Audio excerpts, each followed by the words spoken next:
The flickering candlelight in the scriptorium casts long shadows across the parchment as a monk's trembling hand carefully inks a forbidden truth.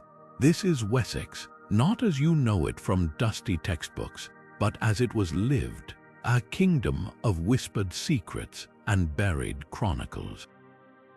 Imagine a history not written by the victors, but hidden by them, stories so explosive they were locked away in chests, burned at the edges, or coded into riddles by those who dared to preserve them.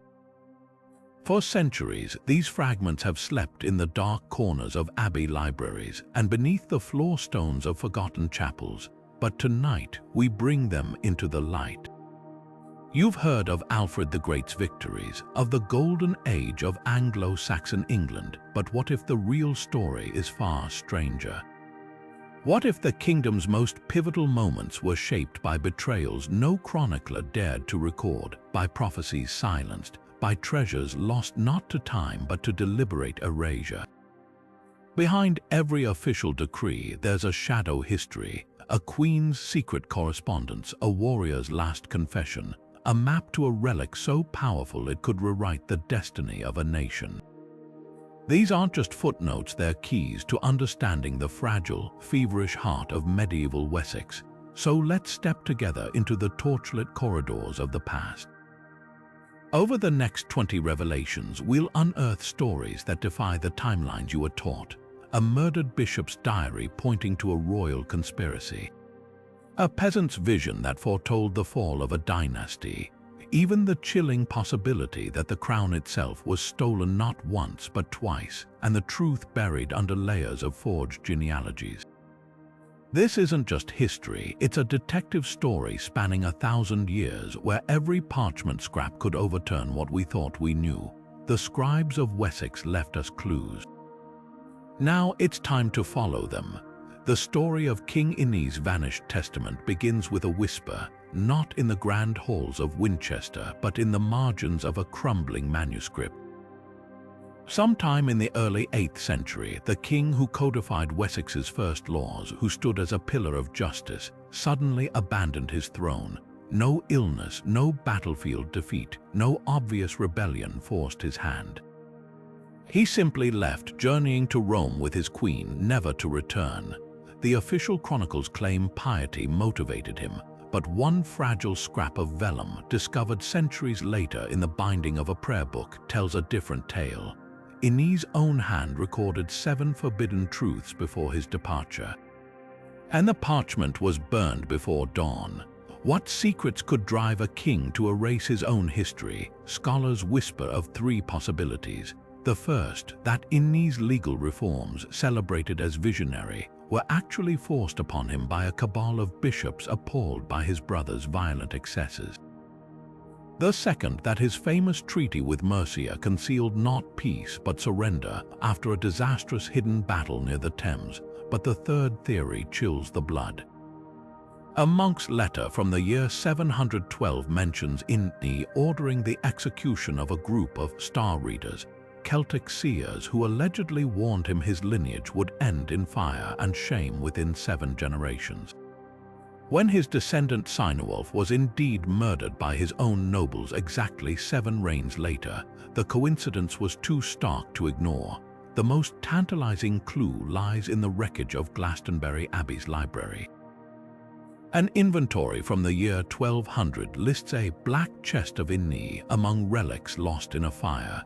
Local legend claims the chest wasn't destroyed but smuggled away by monks who feared its contents.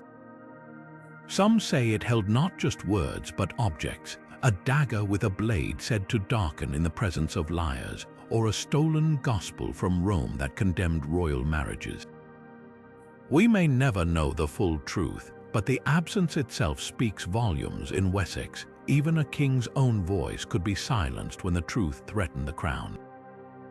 The Winchester Codex was never meant to be found. Tucked behind a loose stone in the cathedral's oldest crypt, its vellum pages had yellowed with centuries of damp and neglect when a restorer's chisel accidentally dislodged it in 1843.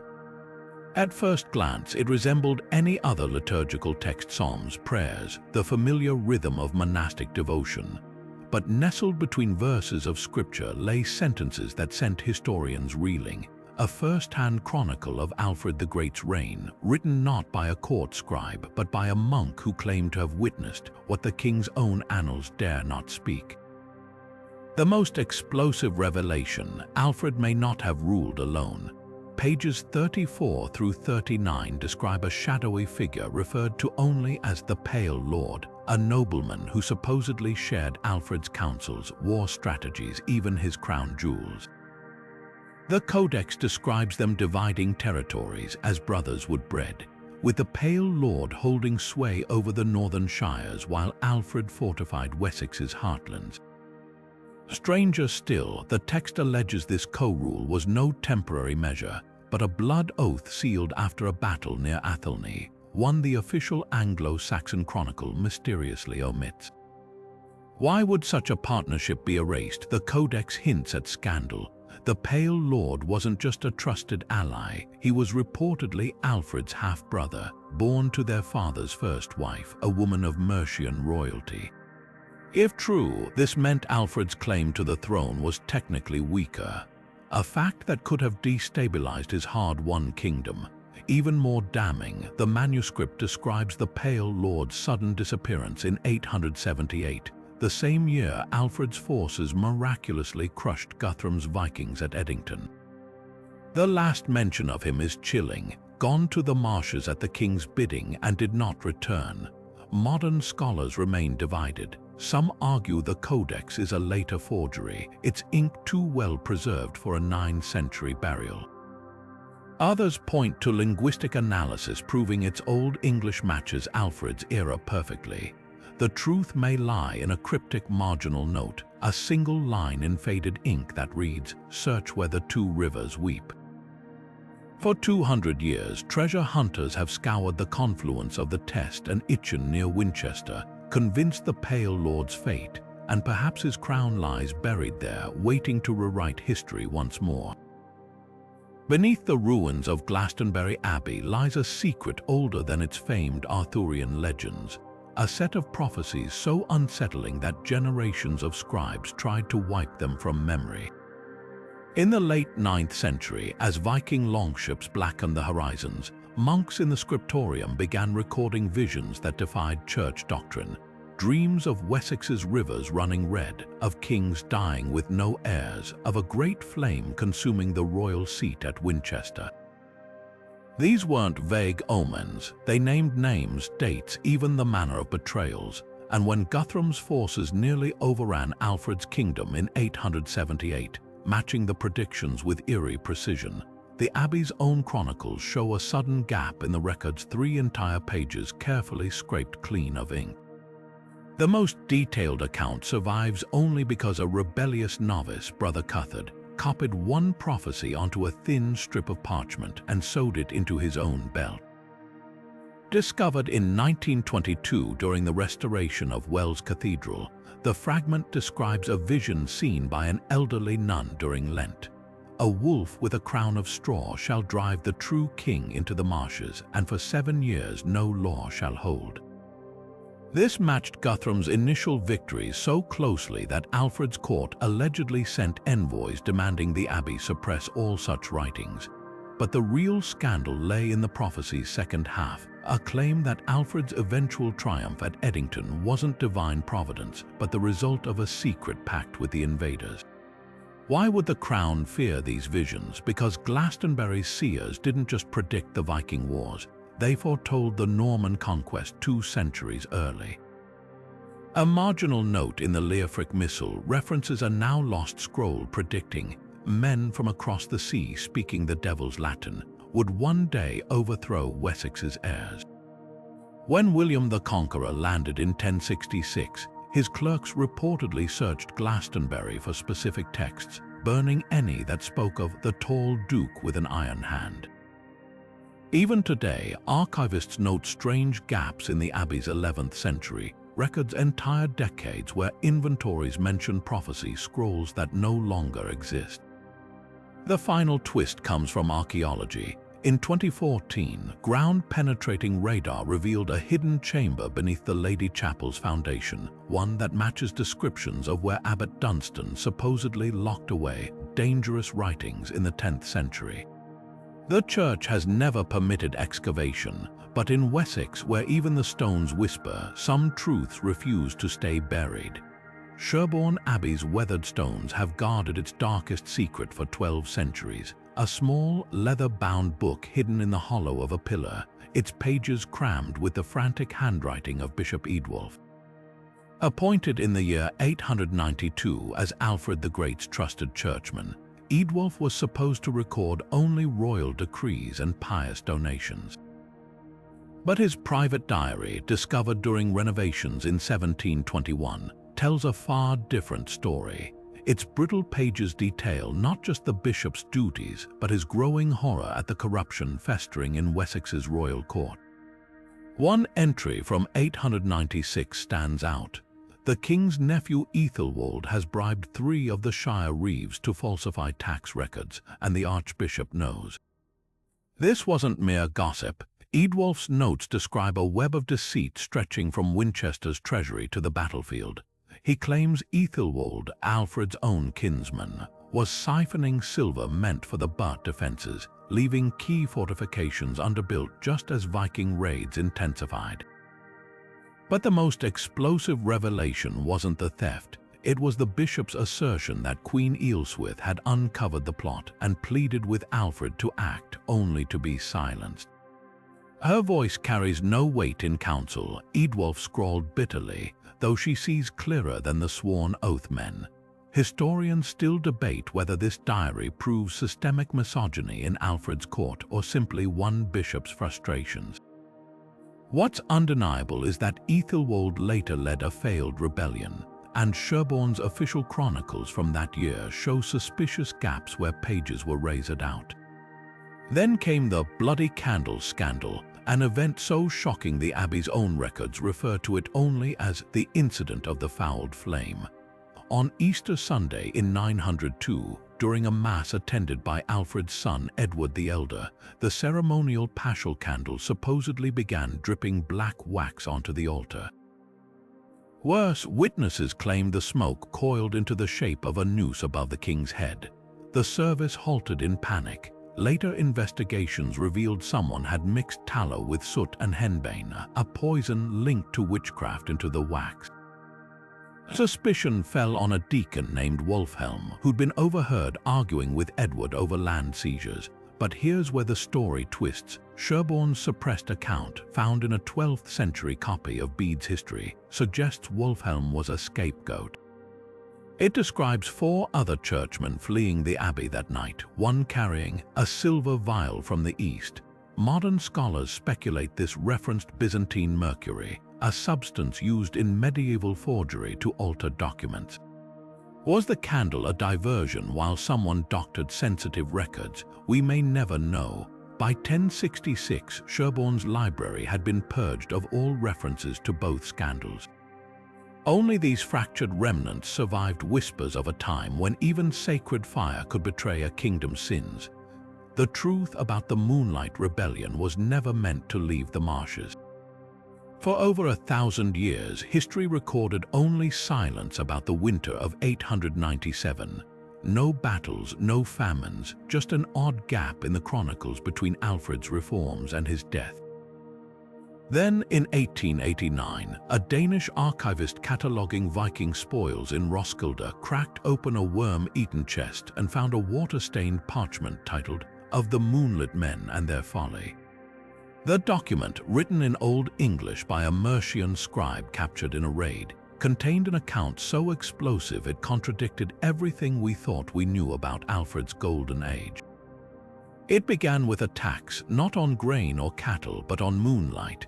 Alfred's reeves had decreed that peasants who gathered marsh reeds by night must pay a toll, as the moon's glow was now considered a royal resource. To starving families who relied on nighttime foraging to survive, this was the last straw. On the frostbitten night of December 17th, 300 men and women from the Somerset levels marched to the fortified burh at Athelney carrying not weapons, but torches flickering inside hollowed-out turnips, a deliberate mockery of the king's lantern tax. Their demands, meticulously recorded by the Danish scribe, were unprecedented. Not just lower taxes, but the right to gather medicinal herbs without penalty, to fish in royal streams, and most shockingly, for Alfred's council to include 2 men of the common folk. The response was swift and brutal. The rebels were met not by soldiers, but by monks bearing crosses, a deception. Once the crowd knelt in prayer, armed guards emerged from the abbey's crypts. What followed was etched in the scribe's shaky handwriting. They burned the turnip lights first, then the huts of those who had marched. By dawn, the marshes smelled of charred eel and wet ash. The chronicle claims 70 rebels disappeared into the night, some drowning in the wetlands, others hunted down by hounds, but the real cover-up came later. Alfred's scribes rewrote the entire winter's records, inventing a fictional Viking raid to explain the burned villages. Even the Anglo-Saxon chronicle, usually meticulous, skips from November straight to spring that year. The Moonlight Rebellion's legacy lingers in the oddest places.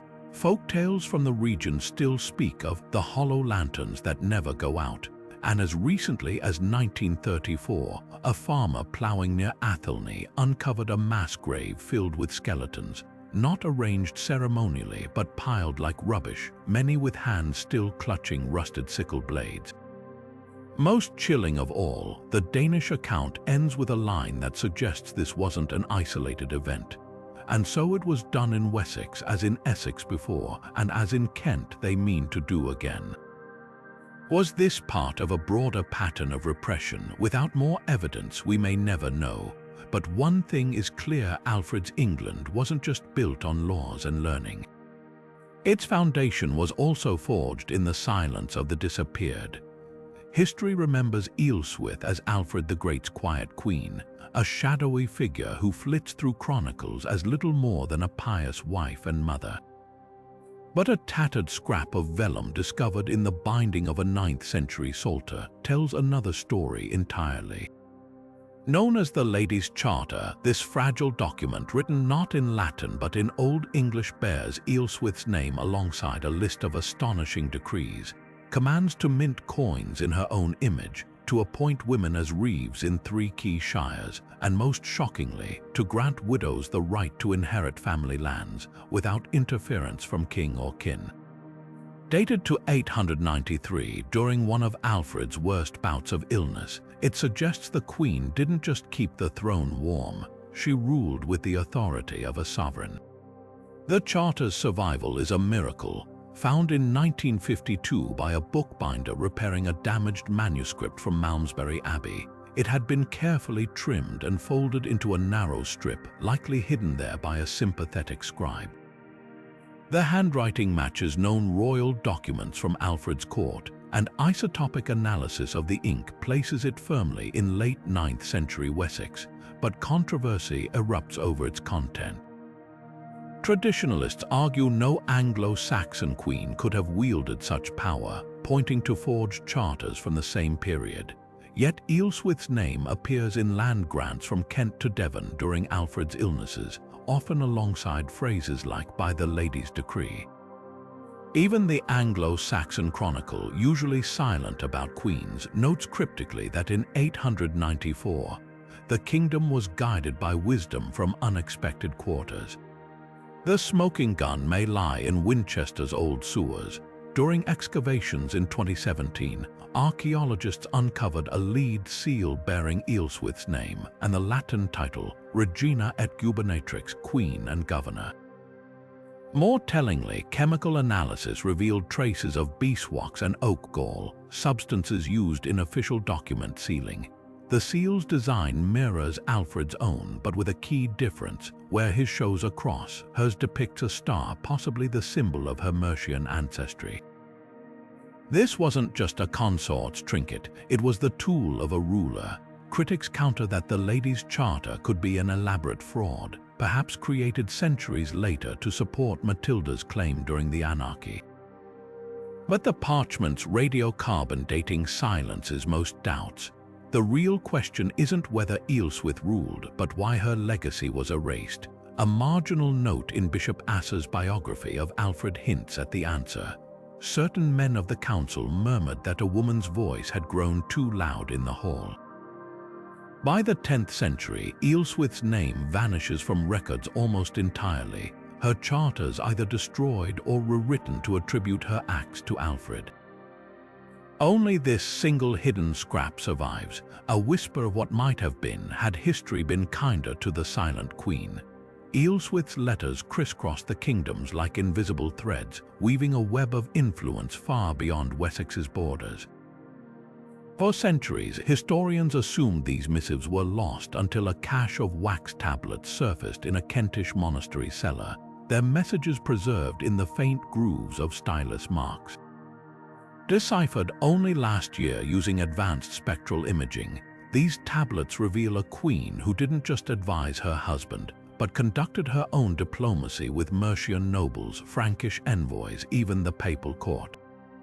One particularly striking exchange from 896 shows Ealhswith negotiating directly with Ethelred of Mercia, offering Wessex's support against Viking war bands in exchange for his pledge to recognize her daughter Ethelfled as his heir. This wasn't mere correspondence, it was statecraft executed with the precision of a seasoned ruler. The tablets expose a startling pattern. Ealhswith often bypassed Alfred's counsel entirely. In a confidential message to a Frankish bishop, she refers to certain stubborn voices in Winchester who opposed her alliances, adding, "Let these words reach no ears but yours." Even more revealing is a broken tablet addressed to her sister in Mercia, its surviving fragments hinting at a coordinated strategy to plant loyal Thens in key border fortresses. The fork-bearded one suspects nothing. Ealhswith writes a likely reference to Alfred's famously divided beard, suggesting she manipulated her husband's image of unity while building her own power base. But the true bombshell emerged from a seemingly innocuous list of provisions sent to a nunnery in Winchester. Scratched between lines about wool and wheat was a cipher, a sequence of runes later matched to a numeric code found in Alfred's own psalter. When decoded, it revealed coordinates pointing to a Kentish harbor where Frankish ships reportedly delivered heavy chests under cover of fog. Naval records from Rouen confirmed 3 vessels landing there in 894, their cargo manifest suspiciously blank.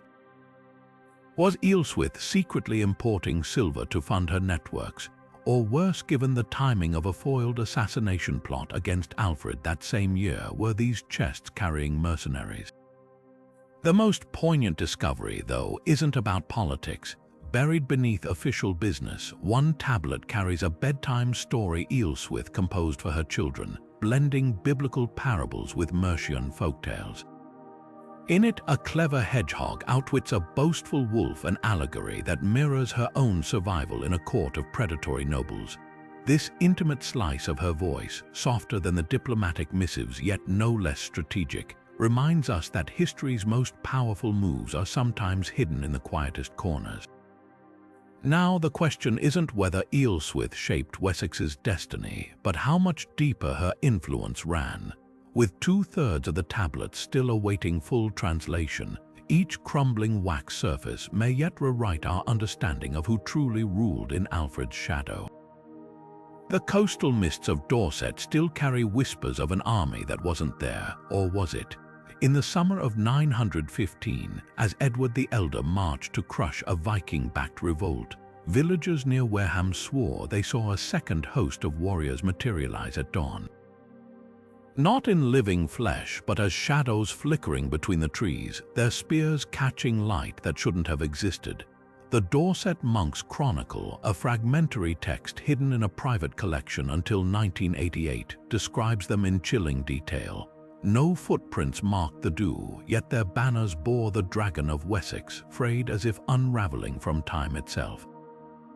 What makes these accounts so unsettling isn't just their supernatural flavor, but their consistency. 5 independent sources, from a shepherd's will to an abbey's drainage ledger mention the ghost host appearing at 3 separate battles across 30 years. Always at pivotal moments when Wessex's forces were outnumbered, always vanishing when the real troops advanced. Royal chroniclers scrubbed these episodes from official histories, but local scribes preserved them as warnings. A now-lost poem from Cerne Abbas allegedly claimed the spectres were the unburied dead of Badon, referencing King Arthur's mythical victory, a deliberate provocation linking Edward's reign to ancient legends. Modern historians offer 4 plausible explanations. The first, mass hallucinations triggered by ergot poisoned rye, a fungus common in Dorset's damp granaries that causes vivid visions. The second, clever psychological warfare, where Edward's commanders draped canvas banners between trees to mimic troop movements, a tactic Roman generals used centuries earlier. But the third theory, proposed by archaeologist Dr. Elena Bray, hinges on a discovery in 2016.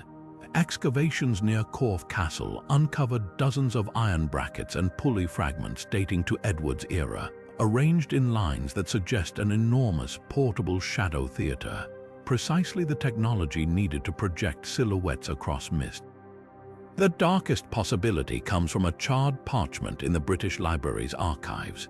A Welsh mercenary's confession, penned while awaiting execution in 922, describes being paid to wear no colours and strike no blows, only to march in formation behind Wessex's lines, then melt into the countryside. Were these the ghosts mercenaries hired to inflate troop counts, then silenced? The parchment's most chilling line suggests so. The silver came from the king's own hand, but the graves were dug by strangers. Perhaps the truth lies in Dorset's landscape itself.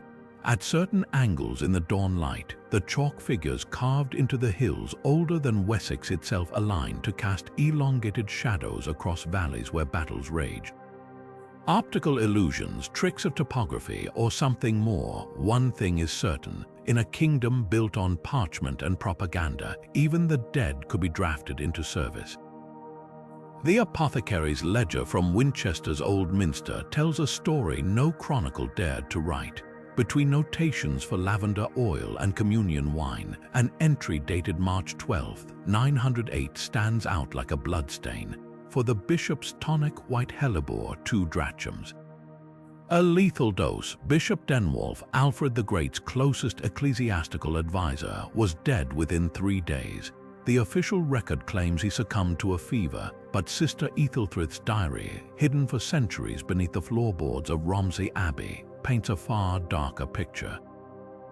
They carried him from the council chamber foaming at the mouth, she wrote, his fingers blackened as if dipped in ink. The cover-up began before Denwulf's body was cold. Royal clerks altered the bishop's last will, stripping bequests to reformist monasteries and adding generous donations to the king's favored Winchester Cathedral. More damningly, the Anglo-Saxon chronicle for that year survives only in a single, suspiciously pristine copy, one that skips the entire month of March. But Sister Ealhswith's account, scribbled in the margins of her prayer book, preserves details that crack this conspiracy wide open. She describes Denwulf arguing passionately with Edward the Elder just days before his death over land seizures from peasant farmers. The bishop called it theft before God, she notes, and the king's face turned the color of spoiled meat. Why poison? Because Denwulf knew too much. As overseer of Winchester's treasury, he discovered discrepancies in the silver accounts, enough missing bullion to fund an army for a year. The nun's diary mentions a coded ledger he kept, its symbols matching later forensic analysis of scraped vellum found in the bishop's ring. But the real smoking gun emerged in 2019, when chemists analyzing Denwulf's skeletal remains detected traces of arsenic alongside the expected hellebore. This wasn't just murder, it was overkill, a message written in toxins. The arsenic in particular points to sophisticated knowledge, as it was rarely used in Wessex but common in Frankish alchemical texts. The implications ripple far beyond one bishop's death. Edward was consolidating power after Alfred's passing, and Denwolf's reforms threatened the crown's financial stranglehold. Worse, the bishop had begun corresponding with Mercia about standardizing church taxes, a move that would have weakened Wessex's control. Was Edward's court silencing a rival? Or was there a deeper game afoot? A fragment from a Frankish merchant's letter found in Antwerp mentions the English bishop who asked too many questions about silver shipments from the Rhine. Perhaps the most haunting clue lies in the Romsey Abbey herb garden, where archaeologists found 9th century white hellebore growing in unnatural concentrations, as if someone had cultivated it deliberately. Sister Ealhswith's final entry before her own sudden disappearance reads, "They say the poison came from our own soil. If that's true, then God's earth has conspired against us too." In Wessex, even the flowers could betray you. The ink-stained hands of history tried desperately to erase the Crown and Crozier Pact, but some secrets refused to stay buried. Nestled between the Psalms in a disintegrating 9th century psalter from Malmesbury Abbey, a single vellum sheet tells a story that would have shattered Wessex's royal lineage if it had been made public sooner. Dated to the year 934, this so-called Crown and Crozier document bears the wax seals of both Malmesbury and Shaftesbury's abbots, along with 37 scratched-out signatures of noblemen. Its contents, a chillingly detailed plan to overthrow King Aethelstan by orchestrating the miraculous discovery of a bastard son. One the monasteries would then legitimize through forged genealogies and the strategic guidance of royal visions. Shockingly, this wasn't just ecclesiastical ambition run wild. The parchment outlines a division of spoils worthy of a Viking war camp. Malmesbury would gain control of the royal mint, while Shaftesbury's Abbess Aethelstan's own half-sister Edith would become spiritual advisor to the new king. Most damning are the margins, where a scribe's nervous doodles give way to calculations of troop numbers needed to quell objections in the West. This was no abstract conspiracy. It was a coup plotted with the precision of a military campaign, timed to exploit Aethelstan's absence during his northern campaigns. Why would two of Wessex's most powerful abbeys risk such treason? The answer lies in a trunk of letters discovered beneath Shaftesbury's altar in 1862.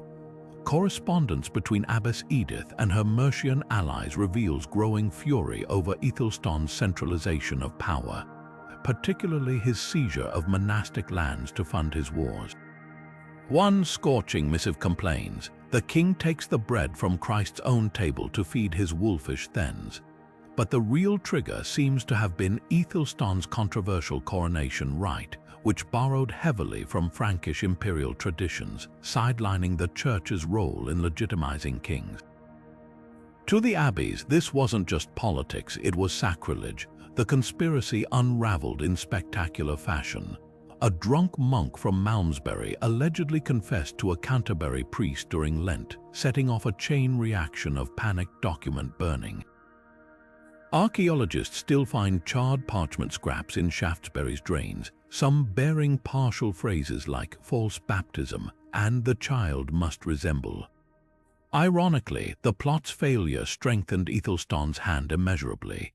His subsequent purge of the monasteries filled the royal coffers with confiscated relics and lands, including the very abbeys that had sought to unseat him. Yet the Crown and Crozier's legacy lingers. In 2018, spectral imaging revealed erased text beneath Aethelstan's famous Winchester Charter, a list of church concessions suspiciously matching terms from the conspirators' demands. Had the king struck a secret deal rather than risk open war with the clergy, the truth may lie in a cryptic entry from the Anglo-Saxon Chronicle for 935. And in this year the king gave great gifts to God, but his eyes were cold as the grave. In Wessex, even forgiveness could be a weapon. The cross hung heavy over Wessex, but the old gods never truly left. Beneath the surface of Alfred's Christian kingdom, in moonlit groves and beneath the floorboards of great halls, the pagan past clung to life with startling tenacity. Consider the curious case of the Wimborne reliquary, discovered in 1891 beneath the abbey's high altar. Inside what should have held saints' bones lay something far older, a polished yew wood figurine of Woden, its eye sockets filled with amber chips that glowed like embers when candlelight hit them just so. The reliquary itself dated to Alfred's reign, its Latin inscriptions praising Christ, but the runes scratched inside the lid told another story. The one-eyed still watches, they read, invoking the pagan god's most fearsome epithet. This wasn't some peasant's hidden talisman. Wimborne Minster was a royal foundation, its abbess none other than Alfred's own daughter Ealhswith. How did a pagan idol survive 3 centuries of Christianity in such a prominent place? The answer may lie in the Liber Dubius, a scandalous text kept under lock and key in Wells Cathedral's archives. Its pages describe noble families practicing the old ways under the guise of Christian feast days. At the winter solstice, when the church celebrated Christ's birth, certain households allegedly still slaughtered boars in Freya's name, calling the meat the saint's portion. Even more brazen, the manuscript claims a Then near stone, Henge secretly rededicated his chapel to Thunna in 912, hanging hammer amulets from the rafters where crucifixes should have been. Archaeology confirms these whispers. In 2014, metal detectorists near Salisbury uncovered a hoard of 9th century silver pennies, each one minted with Alfred's Christian face on the obverse, but defaced on the reverse with tiny etched thunderbolts where the king's monogram should be. Chemical analysis proved the marks contemporary, not later additions. Someone in Alfred's own treasury was subtly sabotaging the coin's Christian symbolism while letting them circulate. More chilling still was the discovery in 2021 at Cadbury Castle. A perfectly preserved feasting hall from Edward the Elder's reign, its central pillar carved with interlaced serpents, a motif forbidden by church canons as pagan, yet painted red with deliberate ritual precision. The most damning evidence comes from an unexpected source, Queen Ealhswith's household records. Tucked between linen inventories and spice orders is a single vellum sheet listing payments to the Green Men for maying services from 896 until her death. Historians long assumed these were gardeners until a parallel document surfaced in Mercia identifying Green Men as druidic herb masters who performed fertility rites. One passage explicitly mentions their oaken staves and ivy crowns being stored in Winchester's royal cellars. Why did Christianity's grip remain so precarious? The Anglo-Saxon Chronicle itself provides a clue, noting that during the Great Famine of 920, many returned to the old gods, saying Christ had forsaken them. But the deeper truth may be simpler. Faith in Wessex was never all or nothing. A Then could kneel at communion by day and leave offerings to the whites of his ancestors by night without seeing contradiction. Even Alfred's laws against pagan practices tacitly admit their persistence, prescribing harsh penalties for tree worship and hair-blot secret sacrifices as late as the 890s. The ultimate irony, some of these pagan traditions survived by hiding in plain sight. The Yule log, the maypole, even the custom of lighting candles for the dead, all bear the fingerprints of the old religion, quietly rebranded under Christian labels. In a way, the gods won. They simply learned to wear crosses. The lawbook was meant to disappear, and for 800 years it did. Tucked inside a hollowed-out Bible at Canterbury Cathedral, the tattered vellum sheets known as the Winchester Codex surfaced in 1843 during a librarian's routine dusting. At first glance, it seemed a typical 9th century legal text, its Latin script faded but legible. Then scholars noticed the marginalia, not just notes, but entire laws scratched out with such violence the quill had torn through the parchment. The fragments that remained revealed a legal vision so radical it threatened to upend everything we thought we knew about Alfred's England. Take the statute on page 7, where the ink miraculously survives beneath a smear of ox gall ink. Any free woman of Wessex may divorce her husband if he strikes her thrice, taking with her the children and half the goods. This wasn't some theoretical pronouncement, it came with precise instructions for enforcement, requiring priests to keep a three-knife ledger recording marital disputes. Even more revolutionary was Clause 22, stipulating that enslaved persons could buy their freedom not just with silver, but with 7 years of skilled labor, and here's the shock, their children would be born free. No European kingdom would codify such protections until the 13th century. Why was this codex suppressed? The answer lingers in the parchment's very fibers. Spectral imaging reveals it was originally penned in the 870s, decades before Alfred's reign, likely during the rule of King Ealhswith of Wessex, a monarch the chronicles paint as weak and ineffectual. Yet these laws suggest a ruler far ahead of his time, perhaps influenced by his Frankish queen, Judith, who'd grown up under the more progressive legal traditions of Charles the Bald's court. The backlash must have been swift. Scorch marks along the codex's edges match the temperature of monastic candle flames, suggesting hurried attempts to burn it before someone, a sympathetic scribe, rescued the pages. The smoking gun emerges in Alfred's own legal preface. While praising the wise laws of old, he explicitly rejects certain foreign notions unsuited to our people. Scholars always assumed he meant Danish customs, but the Swerian Codex proves otherwise. Its terminology, like the Frankish-derived word "friolsbreis" for emancipation, appears verbatim in Alfred's list of banned concepts. Even the parchment tells a tale of deliberate erasure. Isotope analysis shows the ink used to obliterate key passages contains the same rare Bavarian ochre found in Winchester's royal scriptorium. This wasn't random censorship, it was state-sanctioned historical revision. The most haunting clue, though, lies in a single uncensored line near the spine. Law is not stone but water. It takes the shape of those who hold it. 8 centuries later, when Aethelstan's clerks compiled England's first unified legal codes, they borrowed entire passages from the Swerian Codex without attribution. Like water, the ideas had seeped through the cracks of suppression, proving that even the most buried truths never truly die. The genealogy scroll hidden in Lord Arundel's private collection for 9 centuries shouldn't exist, at least not according to Wessex's royal archivist. On yellowed vellum, its ink flaking at the edges, the document traces King Edgar the Peaceful's lineage back not to the hallowed house of Cerdic, but to a Mercian horse thief-turned-warlord named Offa the Red. Dated to Edgar's own reign in the late 10th century, the scroll's survival is nothing short of miraculous, given how thoroughly his successors purged records of any challenge to their divine right.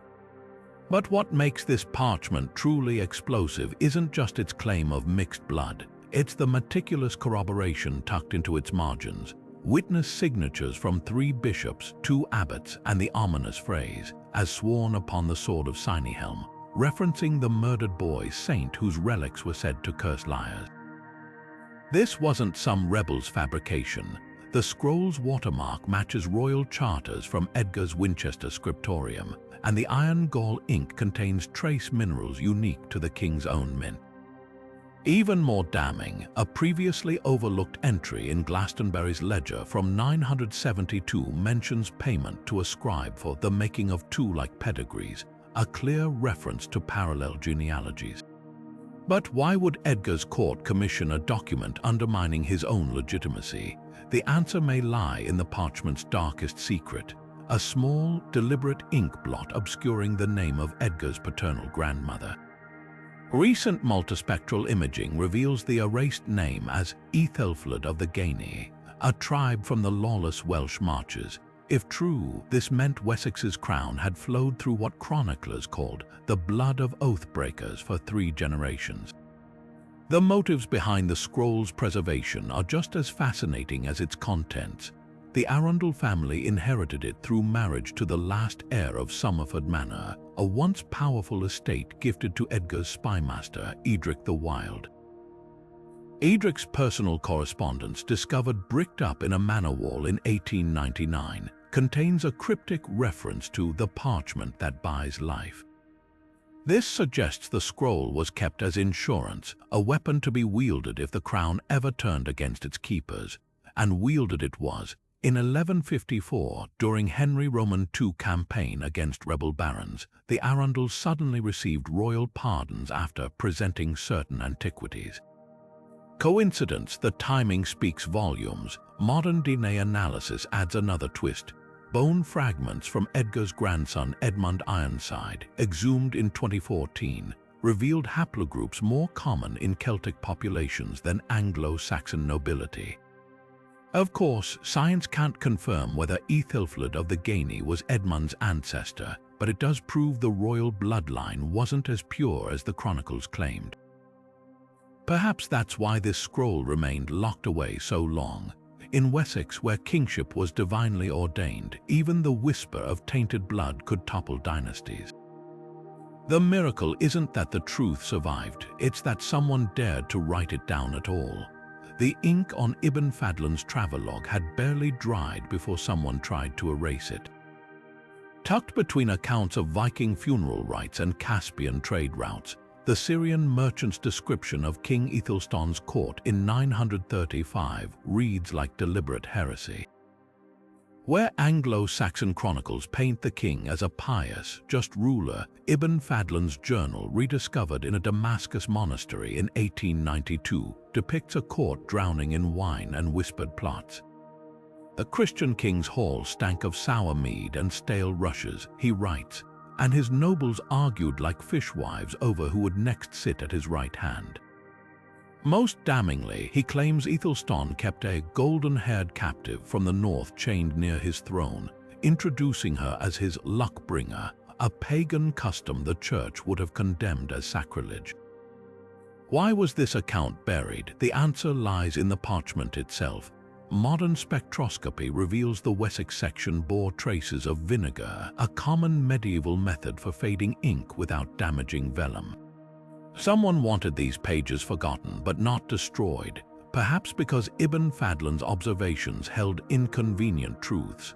He describes Aethelstan's justice as arbitrary, noting how a then caught stealing silver merely paid a fine while a bread thief had his hand severed. More explosively, he records hearing nobles openly mock the king's claim of uniting England, with one drunken ealdorman slurring, "We rule dirt and sheep, not an empire." The journal's survival hinges on an accident of geography. While English chroniclers worked under royal supervision, Ibn Fadlan wrote for a Baghdad spice merchant who cared more about market conditions than Wessex's pride. His unvarnished details, like the flea-ridden rushes in Winchester's Great Hall, or the way Aethelstan's famous crown left rust stains on his forehead, clash violently with the sanitized official records. Even the timeline contradicts cherished national myths. While the Anglo-Saxon Chronicle claims the king spent 935 consolidating laws, Ibn Fadlan places him hosting a month-long feast during harvest season, diverting grain stores to brew ale while peasants starved outside the gates. Historians long dismissed the account as exaggeration until archaeology proved otherwise. Excavations at Winchester in 2016 uncovered a mass grave from Aethelstan's reign containing skeletons with malnutrition patterns consistent with famine, right beneath the site of his purported feasting hall. Even the golden-haired captive might have basis in fact. A Norse saga fragment mentions a shield maiden named Gunhilda captured at York, and isotope analysis of a female skeleton found near Wareham in 1987 showed she'd grown up in Norway before dying in Wessex with iron manacles still clamped to her wrists.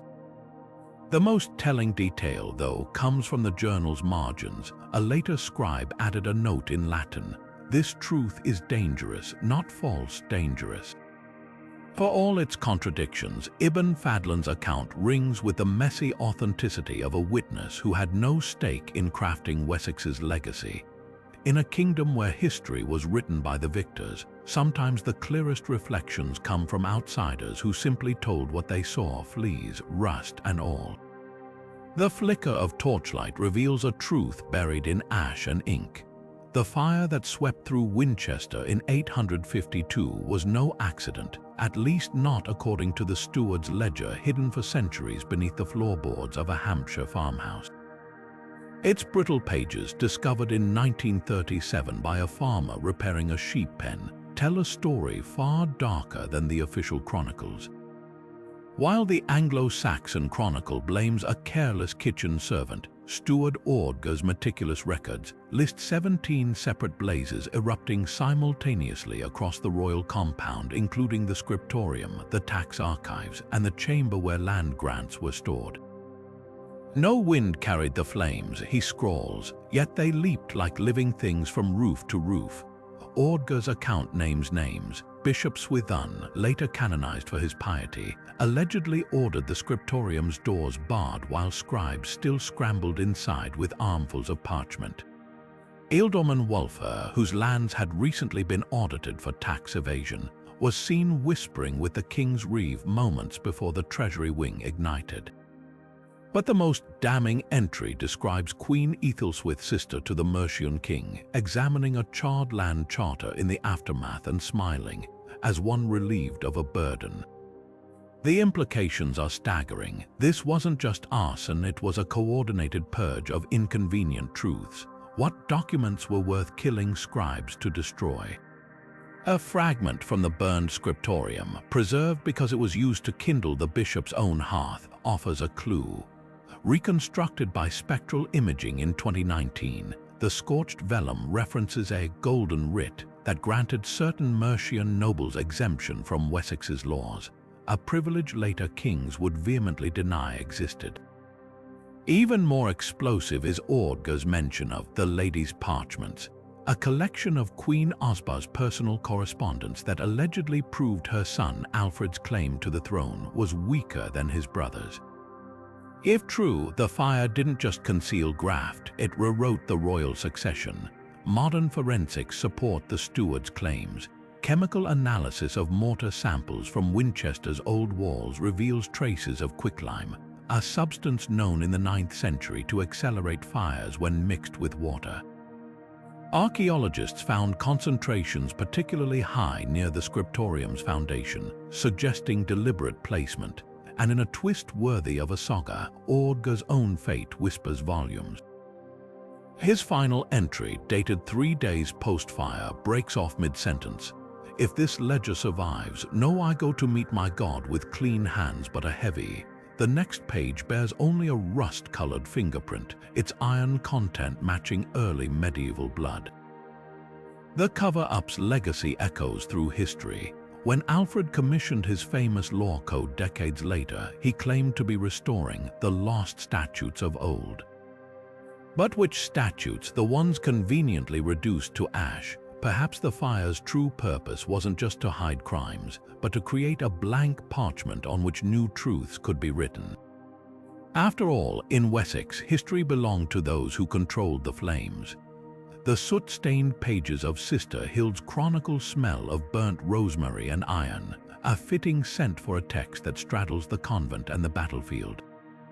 Discovered in 2018 beneath the flagstones of Wilton Abbey, this leather-bound volume shatters the myth that Wessex's wars were recorded solely by monks and warriors. Its opening lines leave no doubt about the author's unique lens. I write with a quill in one hand, and the ghost of my fathers seeks in the other, for Christ now holds my heart, but my eyes still measure spear lengths in the shield wall. Hild's account of the Battle of Brunanburh in 937 is unlike any other. Where the Anglo-Saxon chronicle glorifies Aethelstan's victory in sweeping verse, her parchment confesses the visceral horror between the poetry.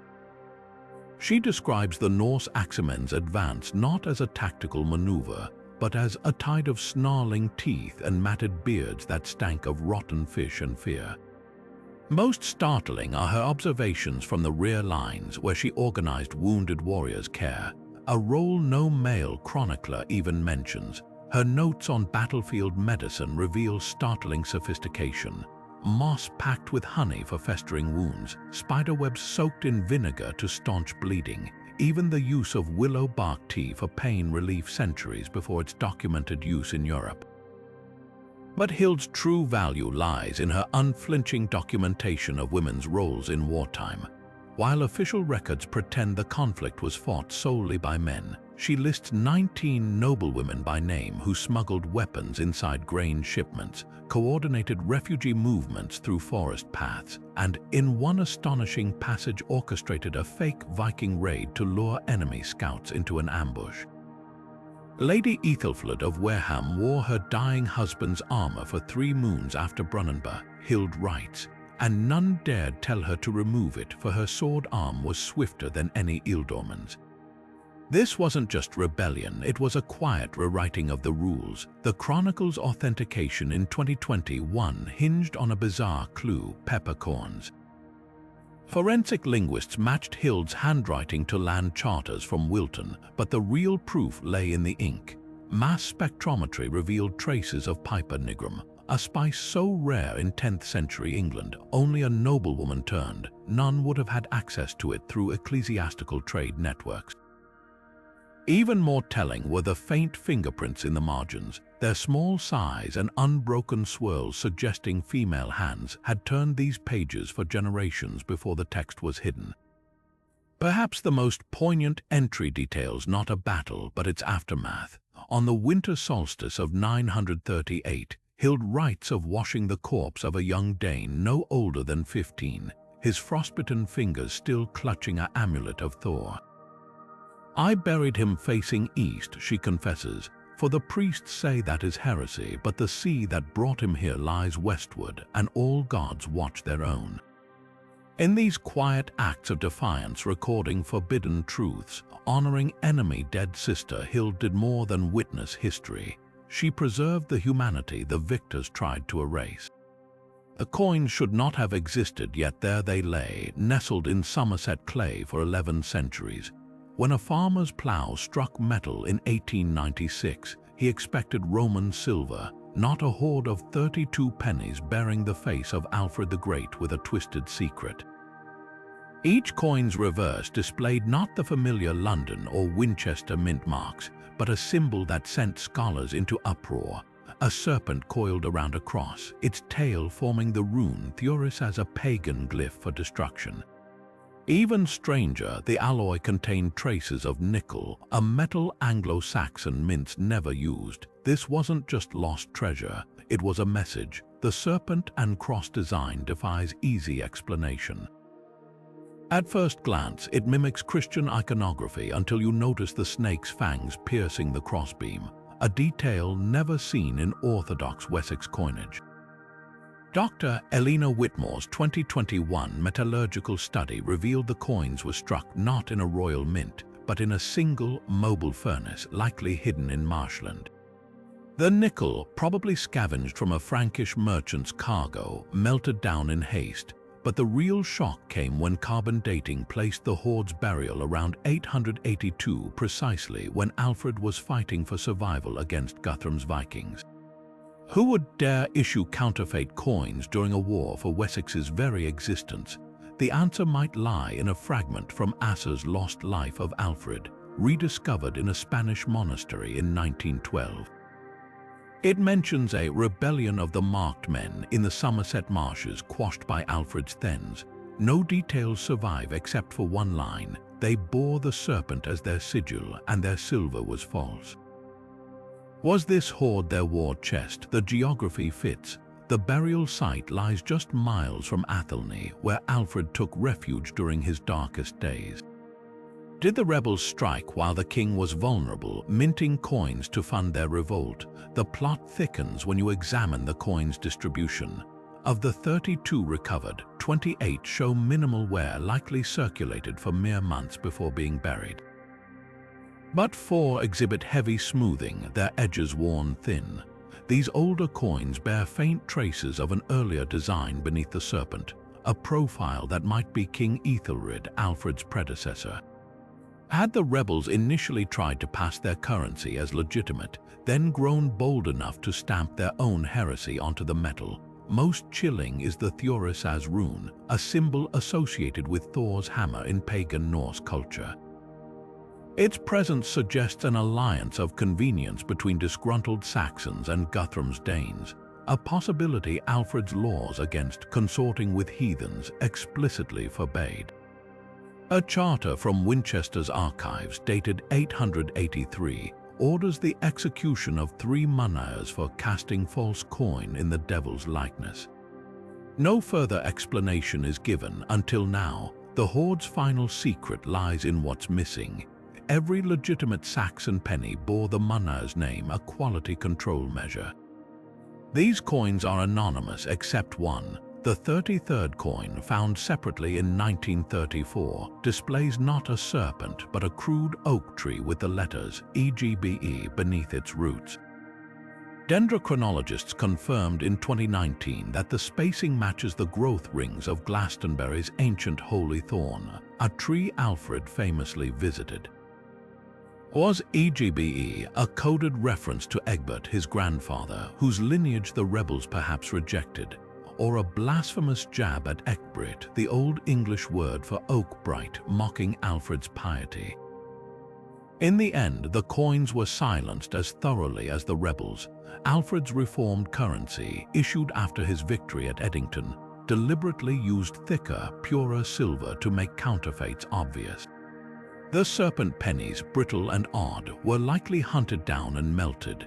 Only this buried handful survived a metallic whisper of those who dared to mint their own version of history. One wonders, if their rebellion had succeeded, would the serpent still coil around England's cross today? The parchment crackles with the weight of forbidden knowledge. A land survey so explosive, William the Conqueror ordered every copy burned. Found bricked behind the choir stalls of Exeter Cathedral in 1823, the so-called Wessex Domesday predates its famous Norman counterpart by at least a decade, its inked columns revealing a kingdom thriving beyond the invaders' worst fears. Unlike the bleak post-conquest assessments William used to justify land seizures, this earlier document paints Wessex in astonishing detail. Mills turning on every third river, vineyards flourishing as far north as Gloucestershire, even communal bakeries in villages the Normans later claimed were barely fit for swine. What made this record so dangerous? Start with the numbers. While the official Domesday Book lists entire shires as waste after the Norman campaigns, the Wessex Survey inventories intact barns still heaped with grain, 60,000 quarters in Winchester alone, and records over 700 abandoned holdings being actively worked in 1066. The discrepancies aren't just clerical errors. A marginal note in the Exeter copy, likely added by a trembling scribe, reads, "The French clerks strike out every third hide," referring to the standard unit of taxable land. This systematic undercounting served a brutal purpose by making pre-conquest England appear poorer. William could justify heavier taxes and larger land grabs from Anglo-Saxon nobles. But the real bombshell lies in the survey's social details. Where Norman records reduce peasants to nameless labor units, the Wessex scroll names craftsmen like Wulfric the Bell founder and Ealhswith the dye wife, documenting specialized trades that vanished from official histories. Most damning are the wages a thatcher earned 4 pence per day under Edward the Confessor, triple the post-conquest rate. Even slaves fared better, with manumission prices set at 30 silver pennies compared to the Normans' crushing 45. This wasn't just data, it was proof of a living standard the invaders deliberately erased. Why survive at all? The Exeter copy bears faint candle wax splatters and mud stains, suggesting it was smuggled out in a midnight dash. Forensic analysis in 2018 revealed iron particles embedded in the vellum, likely from a chest hastily buried during the harrying of the north. The scribe's trembling hand adds a final, unheeded warning. When the wolves come counting, hide the true numbers in God's walls. Modern archaeology confirms what the parchment dared to say. Pollen samples from pre-conquest latrines show diverse crops the Normans later abandoned, while skeletal remains reveal Anglo-Saxons averaged 2 inches taller than their Norman overlords, a telltale sign of better nutrition. In the shadow of William's bloody census, this fragile scrap whispers the cruelest truth of all. conquest isn't just about taking land, but stealing the very memory of prosperity. The final lines of the Anglo-Saxon Chronicles should have been a lament for a fallen kingdom, but what survives is something far stranger. On the surface, the entry for 1066 reads like a dry weather report. And in this year, King Harold was slain, and the French came and conquered this land. Yet if you examine the original manuscript at Peterborough Abbey, the vellum tells a different story. Under ultraviolet light, faint grooves appear where a scribe's knife scraped away whole sentences, leaving only this sanitized shell. The erasures are so precise, so systematic, they couldn't have been accidental. Someone wanted us to forget what was first written here, but parchment has a memory.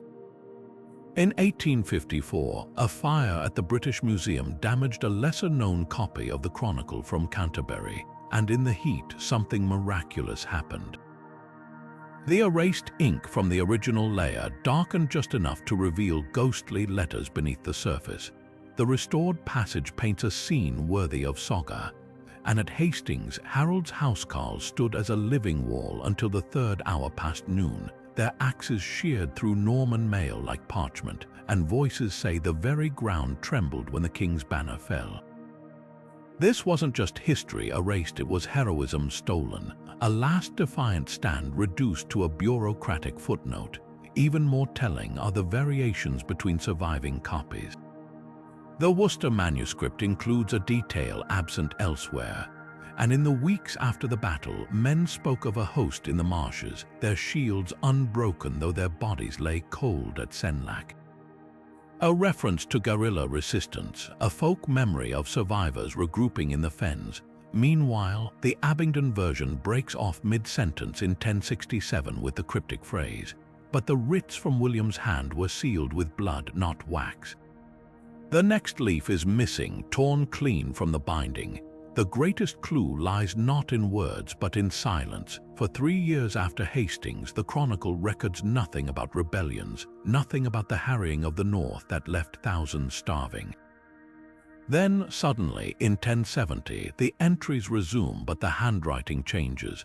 The new scribe's Latin is flawless, his ink the expensive imported sort favored by Norman abbeys. He writes of William's reign as if it were divinely ordained, with no mention of the villages still smouldering beyond the monastery walls.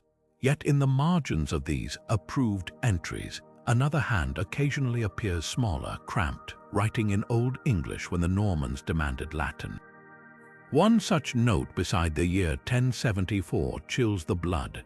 "They call us conquered, but we remember, the chronicle lies, the truth sings in the hedgerows." Who was this anonymous dissenter? A monk risking his life to leave a trail for the future, or perhaps something more profound, proof that even in the face of eradication, the past refuses to be silenced. The last original entry in the Peterborough manuscript, dated 1154, seems innocuous at first, and in this year the king crossed the sea to Normandy. But hold the page to the light, and you'll see faint pinpricks beneath certain letters, an old scribbled trick for marking hidden messages. When read consecutively, they spell, "Signing is deed, the king is dead." Not a reference to the current monarch, Stephen, but a callback to Harold, a final act of resistance stitched into the record itself. The Anglo-Saxon Chronicle didn't just end. It was murdered, and like all murders, it left behind evidence for those willing to search. The truth of Wessex's fall wasn't lost, it was smuggled out between the lines, buried in the parchment, waiting 8 centuries for forensic light to bring it back. Every scrape of the knife, every altered word whispers the same warning. History belongs not to those who write it, but to those who preserve what the powerful tried to erase. These 20 chronicles paint a Wessex that defies every textbook simplification, not a kingdom of orderly kings and pious monks, but a cauldron of simmering rebellions, whispered prophecies, and documents scrubbed clean by nervous hands. Taken together, they reveal a world where queens minted coins while bishops plotted murders, where laws granting women freedom were systematically erased, and where ghost armies might have been shadows cast by a king's desperate propaganda. This isn't the neatly packaged Wessex of Alfred's educational reforms or Aethelstan's imperial ambitions. It's something far more human and far more volatile. Consider the weight of what's been hidden. A single land survey proves Norman conquerors lied about England's poverty to justify their theft. A nun's battlefield diary exposes women's erased wartime leadership. Even the Anglo-Saxon Chronicle, that bedrock of early English history, bears the knife marks of censors scraping away inconvenient truths.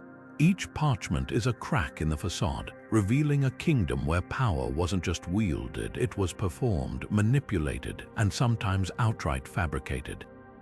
Which forces us to ask an uncomfortable question: how much of history is fact and how much is propaganda approved by the victors? When Alfred's scribes rewrote the Winter of the Moonlight Rebellion as a Viking raid, or when Aethelstan's clerks purged all mention of the Crown and Crozier conspiracy, they weren't just tidying the record. They were shaping reality for generations to come. The chronicles we've explored tonight prove history is never a passive recording, it's an active battleground. Yet the most thrilling thought isn't what we've uncovered, but what remains hidden. Imagine the manuscripts still bricked up in cathedral walls, the scrolls buried with disgraced bishops, the truth coded into the very stonework of England's oldest abbeys. Every year, archaeologists and archivists uncover new fragments, a scrap of vellum here, a charred ledger there, each one poised to append another stale narrative. So the next time you walk past an ancient English church or see a weathered parchment in a museum case, look closer. The ink might lie, but the stains around it, the smudges, the burns, the knife cuts, those tell a different story. Wessex's secrets aren't gone, they're waiting.